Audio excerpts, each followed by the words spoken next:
Yes. All right. So today we will do complex numbers. Okay.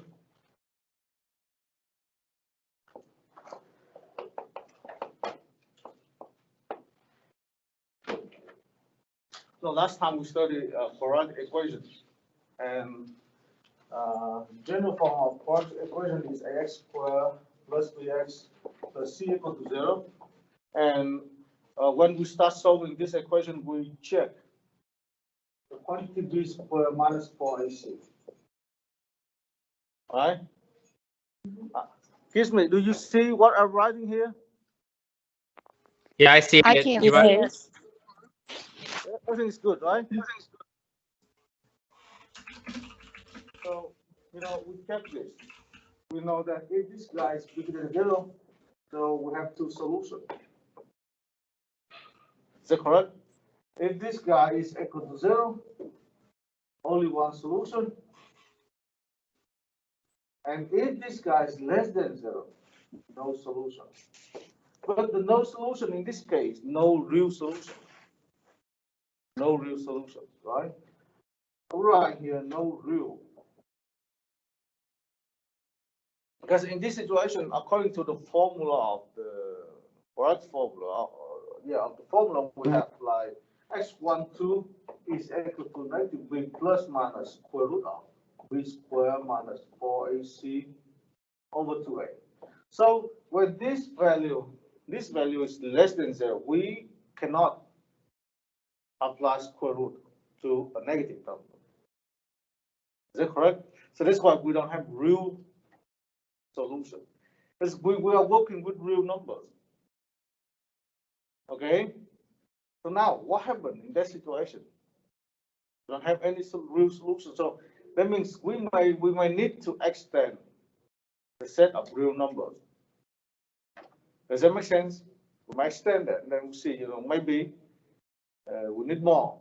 And actually, from reality, especially from physics, from mechanics, they have to solve the following equation. Let's say x squared equal to -1. X squared equal to 90. And we know exactly, this equation does not have solution in the set of real numbers because we don't have like x equal to plus minus square root of -1, right? But we need to do that. So, from that point of view, people introduce new kind of numbers. They call complex numbers. Okay? They call complex numbers. So that is, very little history about complex number and then the motivation why they have that. And now let's start from this x squared equal to -1, okay? And they call, okay, I is imaginary unit. Okay? Imaginary unit. And I satisfies the following property. I squared equal to -1. Does that make sense? So they introduce just new value. Okay? They introduce new value. So okay, now let's define some number I, which is called imaginary unit or imaginary identity, whatever you want to call, right? Such that I squared equals -1. So from this equation, they have, -1 is I squared.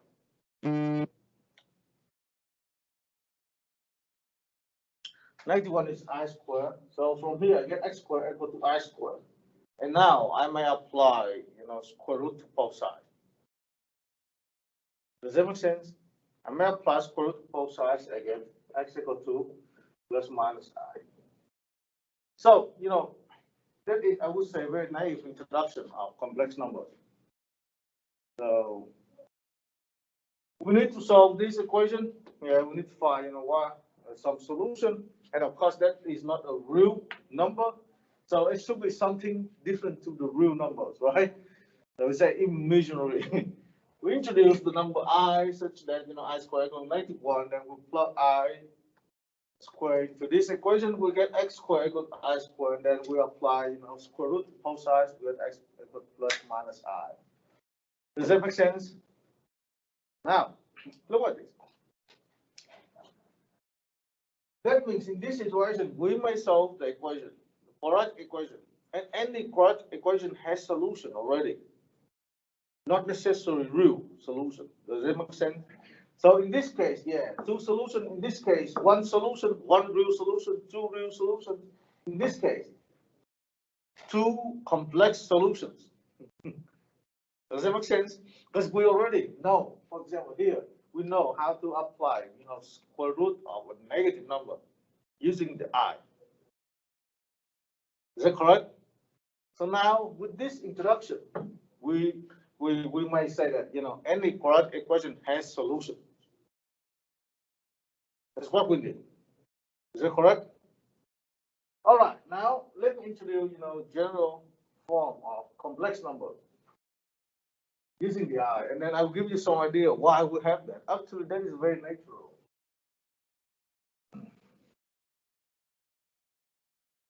Or maybe let me start, just apply this, right, to solve one quadratic equation, and then we move to general form of complex. All right, let's solve the following quadratic equation. I have, let's try x squared maybe plus x, and then minus, let's say, plus 5 equal to 0. Okay, we have that quadratic equation. And in this case, 1, b is 1, and c is 5. Okay, so let's find b squared minus 4ac. B squared minus 4ac is equal to 1 squared minus 4 times 1 times 5. Okay, that's fine. That's fine, right? So you get negative 19. You get negative 19. Less than 0, no real solution. Okay? Say no real solution. I'm mentioning here, no real solution. But now, we already have, identity I. We have number I. So from here, I may write negative 19 is nothing but 19 times I squared. Because I squared is 1. It's negative 1. So I write 19 as negative 19 as 19 times negative 1. Is that correct? Let's write this. Let's do one more step, right? 19 is 19, or negative 1 times 19. Negative 1 times 19 is 19 I squared. So now I'm good. I may apply square root to both sides, right? Is that correct? Are you good with this? Now I will apply quadratic formula x1 and x2 equal to negative b is negative 1 plus minus square root of 19 I squared over 2a. A is 1, so I just write over 2. Okay. And we know square root of I is plus minus 1. Plus minus I, right? Square root of I squared is plus minus 1. All right, so I have negative 1 plus minus I times 19 over 2. So I have two solutions. Yeah, I have to write here complex. See, complex solution. Okay, this is how we can solve, quadratic equations with complex numbers. Does that make sense? So the only thing you need to remember is, this one. In order to solve such equation, you have negative number in here. That's fine.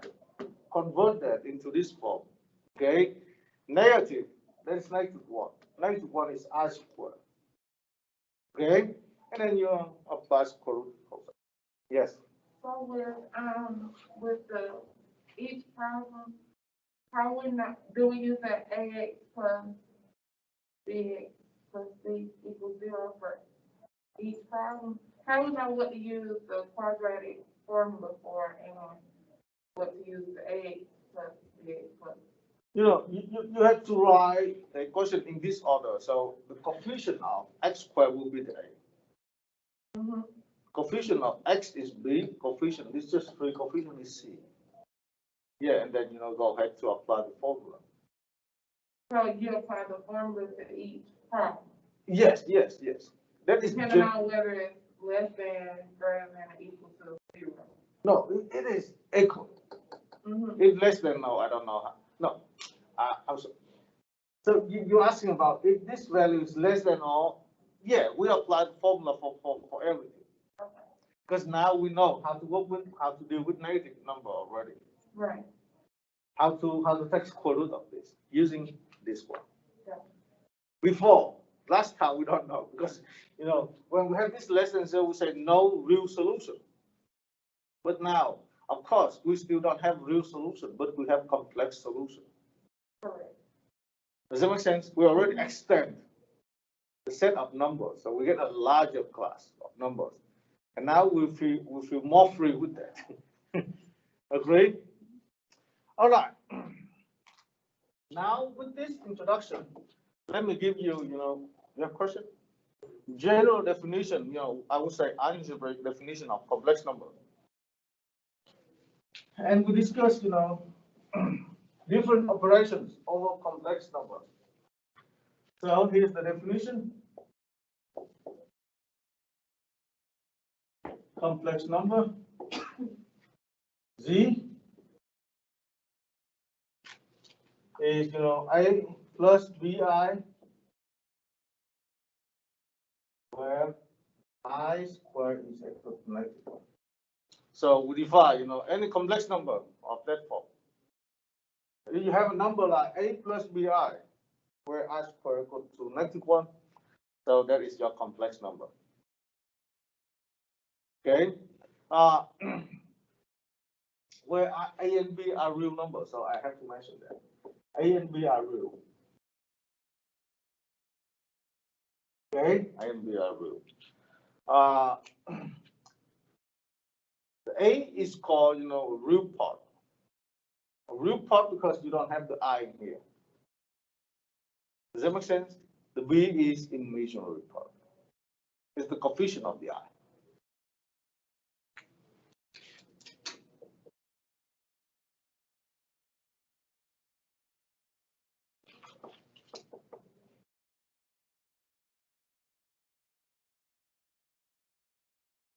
Okay, so so we have a linear combination. This is what we have complex numbers. Okay, that means in order to give a complex number, in order to define a complex number, we need 2 real numbers. Is that correct? And we say, yeah, in order to define one complex number, we need a pair of real numbers. So I can write the following. Okay, Z is corresponding to a pair A and B. And of course, this pair is ordered. That means, when you interchange A and B, you have another complex number. Does that make sense? So what you see on this correspondence, each complex number is corresponding to a pair of real numbers. A pair of real numbers actually is a point on the plane. Is that correct? In order to have a point on the plane, you need 2 coordinates, right? So I would say here this is a point, right? Point on the plane. Now, let me grab that, okay? Let me grab that. And you see, actually, complex number is nothing but, just a point. Just a point, or, sometimes it's a vector, okay? So, this is my X, this is my origin, this is Y. You want to have a point here, you need to have X coordinate and Y coordinate. Is that right? So you can say, yeah, that is the point A and B. But at the same time, with the A and B, you might define a complex number. So complex number is nothing but, it's just a point, right? Does that make sense? Now look at this. Why do we have this generalization? Previously, we worked with the real numbers, right? Well, real numbers are out here. Is it correct? On the x-axis, just we have one dimension, right? In here. But, when you move out of this, you get a complex one because you get another coordinate. Does that make sense? So, according to this picture, this is the real. This is complex. So you would think, yeah, yes, actually complex is a generalization of real, right? Agreed? You add one more coordinate. If you consider all complex number, but on the x-axis, actually they are real numbers. Actually they are real because if you pick all points in here, the y coordinate will be what is the y coordinate of all points on the x-axis? What is the coordinate, the y coordinate of points on the x-axis? 0. If b equal to 0, so you don't have imaginary part in here. So all numbers on the x-axis will be real. You see that? But if you move that, from x-axis, you get a real number. That's it. Because you have non-zero y coordinate. Does that make sense?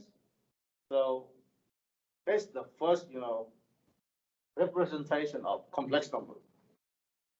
Complex numbers geometrically are points on the plane, the SO1 plane. And I hope you know notion vector, right?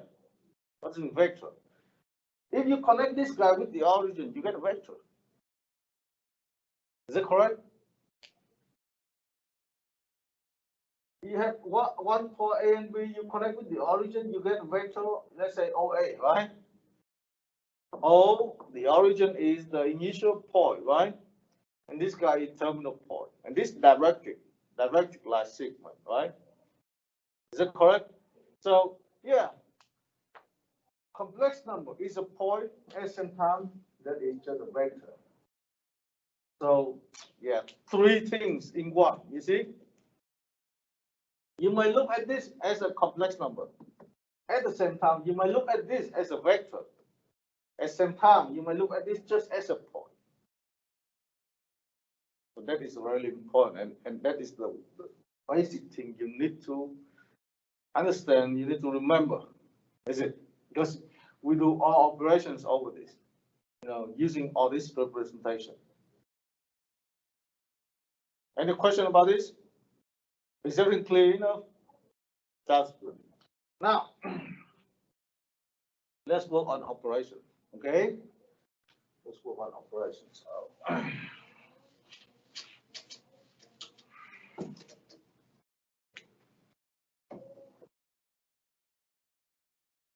We also have addition, subtraction, scalar multiplication, and inverse. Okay. Let's say addition, subtraction, multiplication, and inverse. Yeah, we have those 4 operations. Those operations, for real numbers.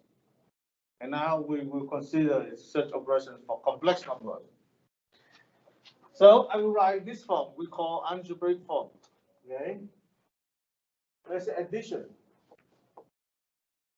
If you have 2 complex numbers, Z1 is just A1 plus B1I, and Z2 is just A2 plus B2I.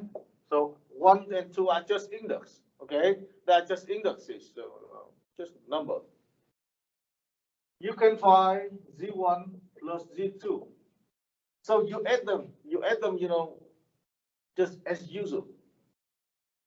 You add them just usual, like real numbers. But look at this. I write A1 plus B1I plus A2 plus B2I. So I cannot add the real with the imaginary part. Does that make sense? We have to add the real with the real and the imaginary part with the imaginary part. We just group them together. That's it. So I group A1 and A2 together. And here I group B1 and B2 with the I. I is a common factor, right? I will take I out. I get B1 plus B2 I. So that's how I can define sum of two complex numbers. Is that okay? You know, you don't have to care too much about, we are adding two complex numbers. We just add as usual. But when we group them, just group real parts all together and group imaginary part all together in here. Since I is common, you take I out, you get this coefficient. Does that make sense? Let's do an example. So let's say we have Z1 is 10 minus 7i. Okay, 10 minus 7i. And Z2 is, let's say, 1 plus I. I want to add Z1 and Z2. Okay, Z1 and Z2. So I will add real parts together. 10 with the 1 will be 11. So I write here 10 plus 1. Okay, plus with the I outside. The first one will be negative 7. You see, negative 7. I write negative 7 in here, plus the coefficient of I, this complex number is 1. So I write 7 plus 1. Overall, I will get 11 plus negative 6i. Or I can write that is 11 minus 6i.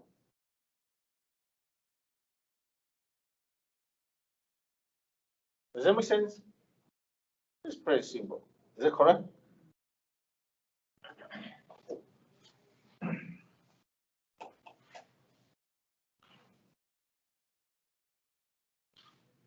All right, let's do one more example.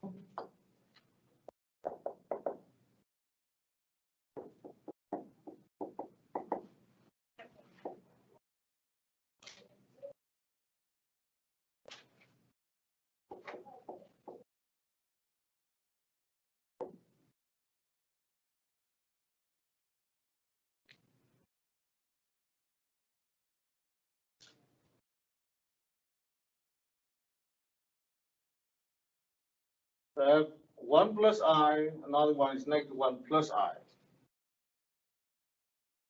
Let's find the sum. Z1 plus Z2 equal to. It should be 1 plus negative 1, right? If you're good at that, you just write 1 minus 1, right? Plus 1 plus 1 I. Because if you see I in here, the coefficient is 1. Don't forget that. Okay? You don't see the 1 over there, but the coefficient is 1. So 1 with the negative 1 is 0. 0 here we have 2i. Is it? Agreed? Now, let me show you how it looks like on the plan. How the addition looks like on the plan. Okay? But any question about this? Now let's express those numbers. Okay, so we have I, this is 1 plus I, so the pair A and B in this case is 1 and 1, yes. So I run 1, 1 in here, okay? This pair is 91 and 1. Let me express them on the X or Y plan. X or Y plan. So 1, 1, this is my, okay, let's pick a little bit. This is 1, is 1. 1, 1. That is the first number. Or I can write that is just Z1, right? That's number Z1. Is that right? Now, where is negative 1, 1? Negative 1, 1 is right here. So I have another number. That is my Z2.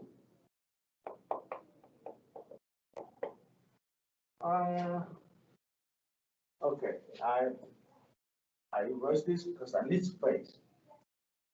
This space, more space. Yeah. Okay, so here is 2. Let's say that. This is 1. Okay. Look at this.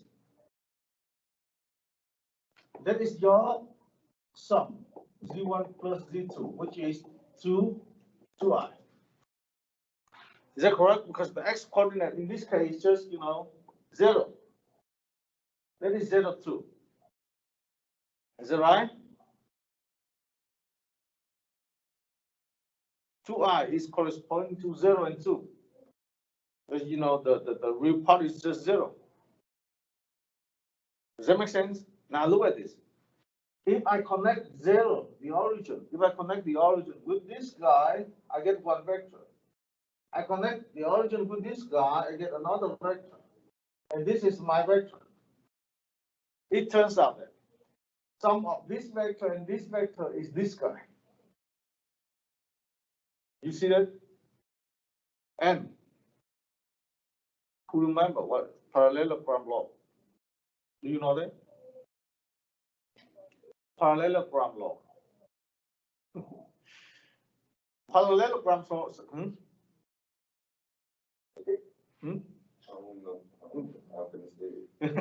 So suppose that you have some parallelogram here, right?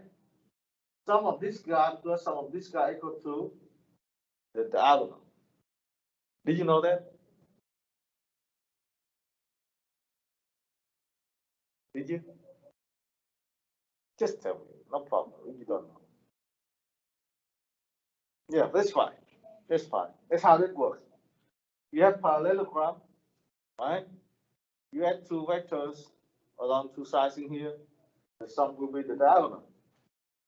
That's how addition of two complex numbers can be realized. Does that make sense? They can be realized using parallelogram law. The first number is vector right here. The second number is right here. You get some parallelogram in here. The sum is the diagonal. Okay? But algebraically, this can be done. It can be done really easily. You just add corresponding real parts and corresponding imaginary real parts. Are you good? Now remember this. This is very nice law. You add this vector. You add this vector. You sum them up. You get the one on the diagonal. Okay. So that is about addition. Now let's talk about subtraction. Subtraction can be done using addition because subtraction is just, add the negative.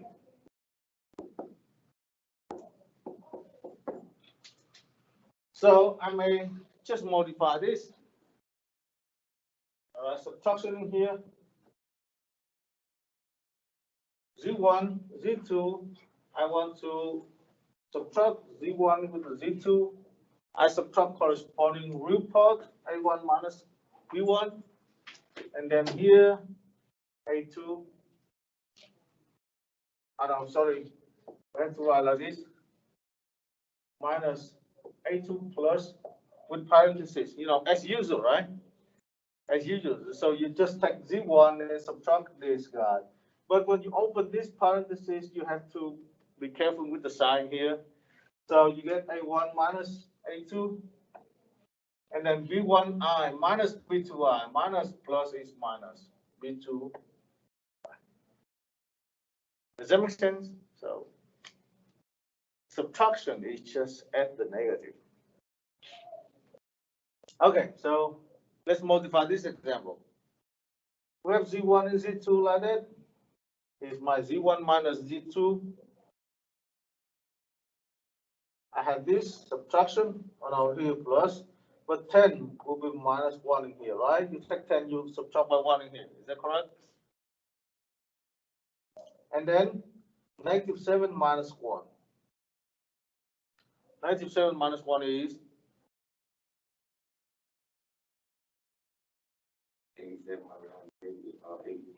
negative 8, right? This is negative 8. So I have negative 8 I in here, and then here I have 9. So the answer is 9 minus 8i.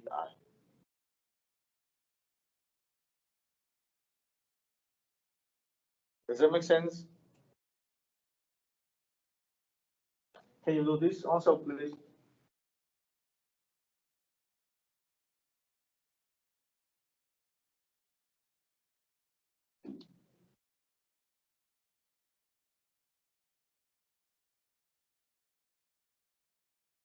So apply the, just subtract Z1 minus Z2. Z1 minus Z2 in here.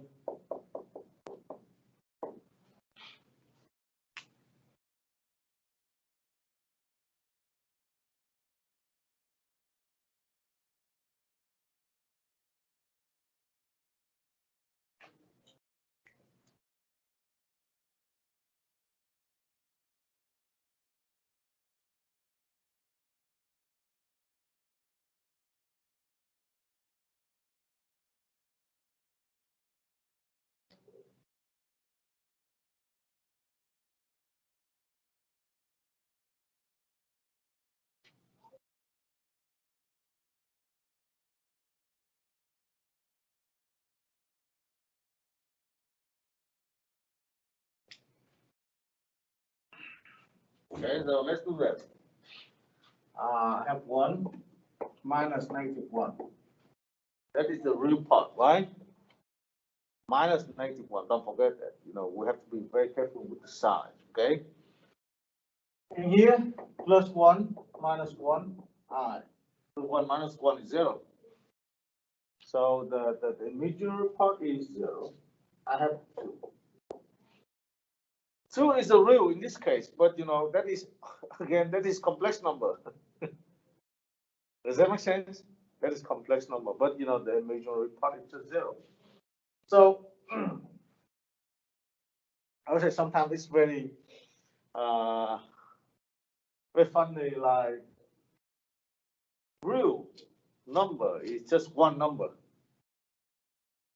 2 in this case, just one number. But if we look at 2 as a real number, so that is just 2. But if we look at 2 as a complex number, you would have 2, 0. Does that make sense? Be careful with that. Understand what I mean? If you look at 2 as a real, so 2 is just 2. But if you look at 2 as a complex number, 2 is corresponding to 2 and 0. Okay? We have to be careful with that. I think I didn't tell you that the complex number is denoted by C, and the real number is denoted by R, right? Okay, the set of complex number is C. C. We have R. So if it's just real, 2 is 2, but complex is 2, and that's a pair of 2 numbers. Okay, so similar to the case of addition, we may graph how the subtraction can be done. Do you want to do that? No? It's also parallelogram law, but let me graph them and then I will show you how that works, okay? The first one is again 1, 1. 1, 2, 1, 91, okay? First one is 1, 1. That is Z1. The second point is negative 1, 1. Z2. So we have this. 2. Where is 2? That is Z1 minus Z2. Right here.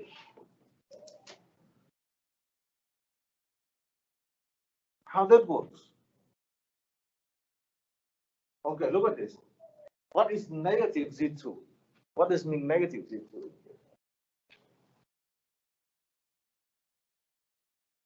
I line here just Z1 plus negative Z2.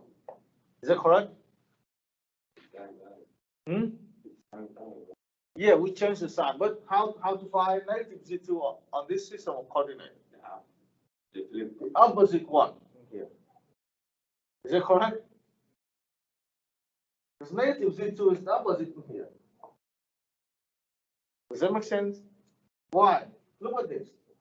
You have Z is AB, right? So negative Z in this case just negative A, negative B. Is that correct? So if you have just negative, so that is symmetric with respect to the origin, right? The opposite. Here should have, 1, negative 1. Because this is negative 1 and 1. This guy just 1, negative 1. You see that? And then, you have parallelogram. That's just, a little bit different, right? From here. Then now you have this thing. Does that make sense? So, parallelogram law again works in this case. Okay, any question about this? No?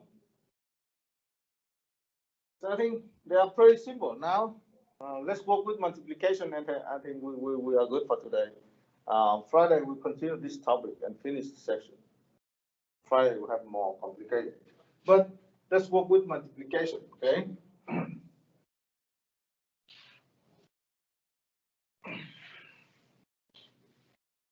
So we multiply two complex numbers as usual again, as usual again, okay? But rather than give you general rule, I give you example right away. Let's multiply these two numbers, please. I write Z1 times Z2. What's that? That is 1 plus I times negative 1 plus I. Would you please distribute this for this I for me?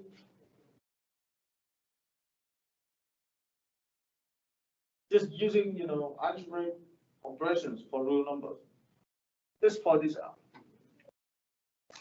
So when you pour this out, you get 1 with negative 1, right? And 1 with the I. So I write here negative 1 plus I. Next, you take the I, multiply with negative 1 and with the I here. I with negative 1 will be negative I with the I will be I squared. Okay, I write I squared. Don't worry about that. But remember, what is I squared? How did we introduce I squared?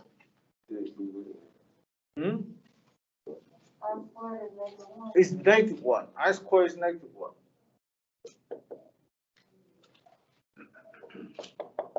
So we just write a negative 1 in here.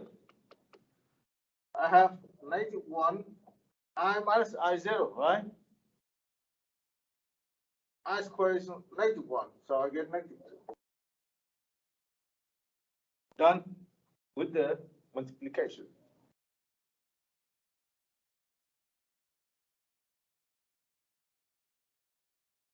Easy, right? It's not that bad. So I will not give you, the rule of multiplication. Just multiply as usual, and then use the identity I squared equal to negative 1 and simplify that.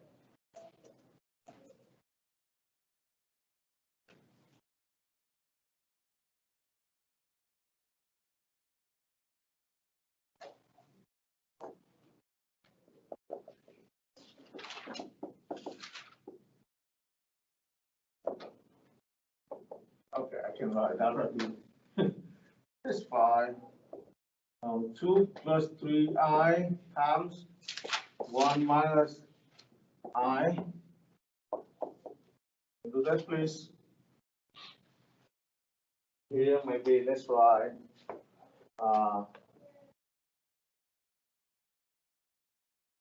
2i minus 1, everything squared. Yeah, and then with that, I think we are good for today.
If you have an answer for the first problem, just let me know, okay? And we'll check with other.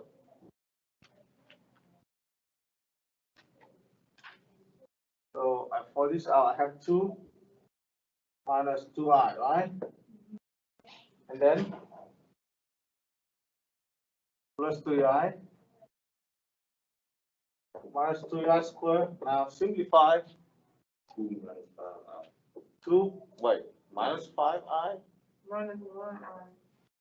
2, negative 2i plus 3i is?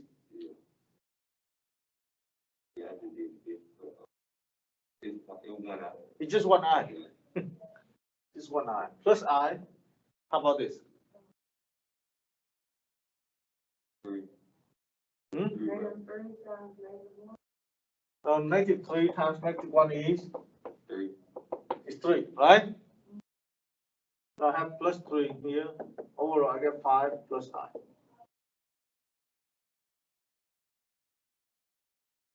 You good? The second one is almost the same, but now I use, complete square in here. We have the formula for complete square. That is a minus b square equal to a square minus 2ab plus b squared, right? You can write it out twice, right? Yeah, I mean multiply twice, right? But now we have this formula, so I can write that's 2i everything squared minus 2 times 2i times 1. So I don't write 1, right? And then plus 1. 2i squared is what? It's 4i squared. What I squared is 91. So that is just 94, right? So I write here negative 4 minus 4i plus 1, which is, you group negative 4 with the 1, you get negative 3 minus 4i. Done. So that's the formula we use.